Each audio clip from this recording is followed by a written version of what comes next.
Today is day 27 on the road to 1 million at 18. Apologies for the background noise if you can hear that. How dare they? But my name's Jack.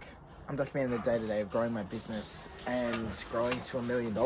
I'm 18 years old and I'm a young entrepreneur just trying to figure it out as I go, document it. Today I onboarded a client. I've got leads to call. Tomorrow I've got another onboarding and another sales call. And honestly, one of the things that I wanted to talk about this, but there's something so nice about genuinely building relationships with these clients and having them like you. This comes off the back of having an onboarding call and a sales call yesterday, the guy that I closed, which is what yesterday's video was about, the objection handling. But actually really getting along well with them. There's something about just having a good relationship with the clients. Like, no, I really want to get the best results I can for this person. I can see how much they care about the business, what they want to do. I want to do everything I can to help them. And then the flip of that is I want to do this with as many people as possible. And in return of doing that, guess what? You make more money because you are helping more people. You get paid in direct proportion to the level of problems you solve and the amount of problems you solve. So if you want to get paid more money, solve bigger problems. If you want more money, solve more problems. It's all a game of problem solving. And you just got to figure out what problems you want to solve, how you're going to solve them, and what are the size and magnitude of those problems. But today I'm literally just got a lot of work to do, massive checklist I'm working through. Properly setting up my automated email marketing cold email campaign. Doing a lot of client fulfillment.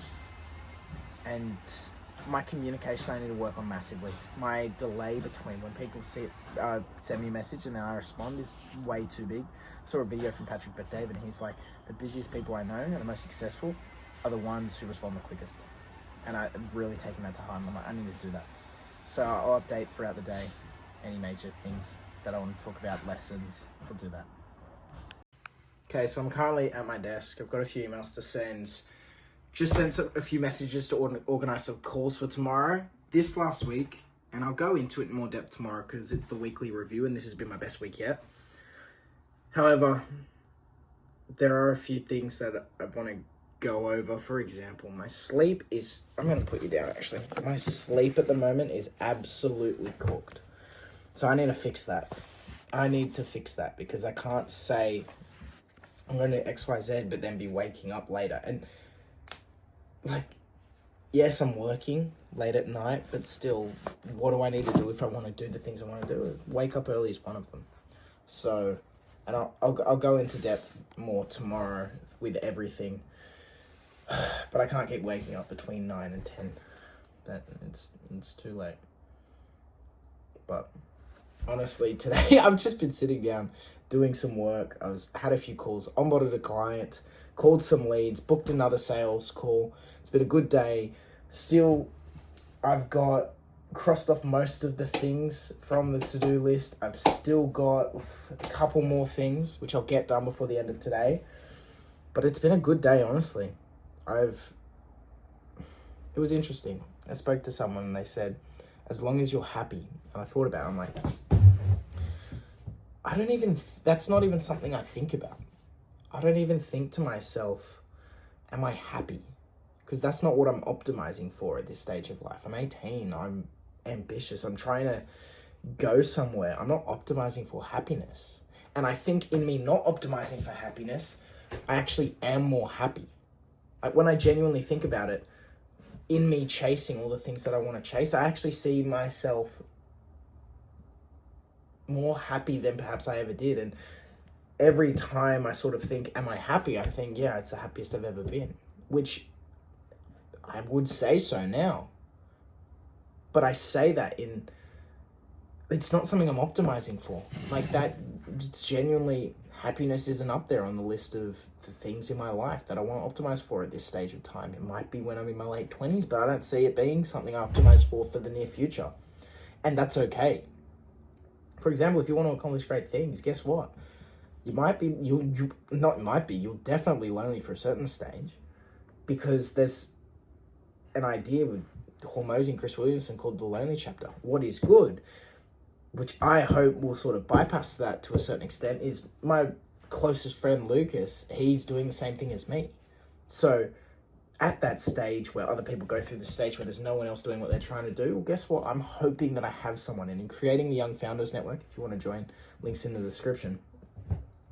I'm hoping I have some young entrepreneurs who are also going through the same things.